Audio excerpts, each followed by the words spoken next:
বন্যার পানিতে ঘরে ঢুকে পড়ছে সাপ ও ডলফিন। একদিকে বন্যার অথই পানি, অন্যদিকে সাপের ভয়। যেন মানুষ আতঙ্ক নিয়ে না খেয়ে তাকিয়ে আছেন দেশের মানুষের মুখে দিকে। শুধু বাঁচার আকুতি চারদিকে। বাংলাদেশের দক্ষিণ পূর্বাঞ্চলীয় জেলাগুলোর মধ্যে ফেনী ও নোয়াখালীতে এবারে বন্যা স্মরণকালের অন্যতম ভয়াবহ বন্যা হিসেবে বিবেচিত হচ্ছে। ঘরবাড়ি, রাস্তাঘাট, কৃষি জমি সবই পানির নিচে তলিয়ে গেছে। তবে শুধু পানি নয়, সঙ্গে এসেছে আরেকটি অস্বাভাবিক বিপদ। বন্যার পানির সাথে ভেসে আসছে সাপ, যা গ্রামবাসীর জীবনকে আরো ভয়াবহ করে তুলেছে। বন্যার কারণে সাপের আস্তানা ধ্বংস হয়ে যাওয়ায় এরা নিরাপদ আশ্রয়ের সন্ধানে উঁচু জায়গায় চলে আসছে, যার ফলে তারা মানুষের ঘরে প্রবেশ করছে। ফেনী ও নোয়াখালীর বিভিন্ন গ্রামে সাপের উপদ্রব বেড়েছে। বিষাক্ত গোখরা, চন্দ্রবোরা এবং বিভিন্ন প্রজাতির সাপ এখন গ্রামবাসীদের ঘরে ঘরে ঢুকে পড়ছে।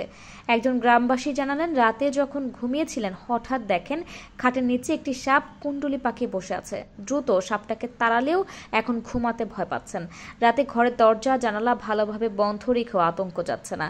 ফেনী এবং নোয়াখালীর বিভিন্ন অঞ্চলে সাপের উপস্থিতি আরও বিপজ্জনক হয়ে উঠেছে।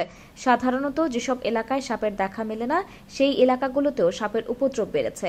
বিশেষজ্ঞরা বলছেন, পানি বৃদ্ধির কারণে সাপগুলো নিরাপদ আশ্রয়ের সন্ধানে মানুষের বসতি এলাকায় চলে আসছে, যা মানুষের জন্য বড় হুমকি হয়ে দাঁড়াচ্ছে।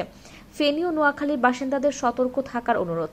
রাতে ঘরের দরজা জানালা ভালোভাবে বন্ধ রাখতে হবে এবং মশারি ব্যবহার করতে হবে।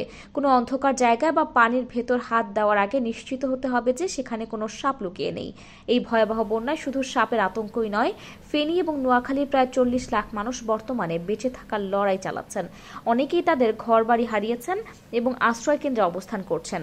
খাবার এবং বিশুদ্ধ পানির সংকট, রোগবালাই এবং যোগাযোগ ব্যবস্থা ভেঙে পড়ার কারণে মানুষের দুর্ভোগ আরও বেড়েছে।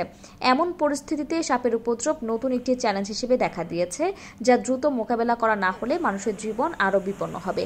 এদিকে শুধু সাপ নয়, পানিতে ভেসে আসছে ডলফিনও। চট্টগ্রামের ফটিকছড়িতে সম্প্রতি বন্যার পানির সাথে একটি বড় আকৃতির ডলফিন ভেসে আসার ঘটনায় স্থানীয় এলাকাবাসী বিস্মিত।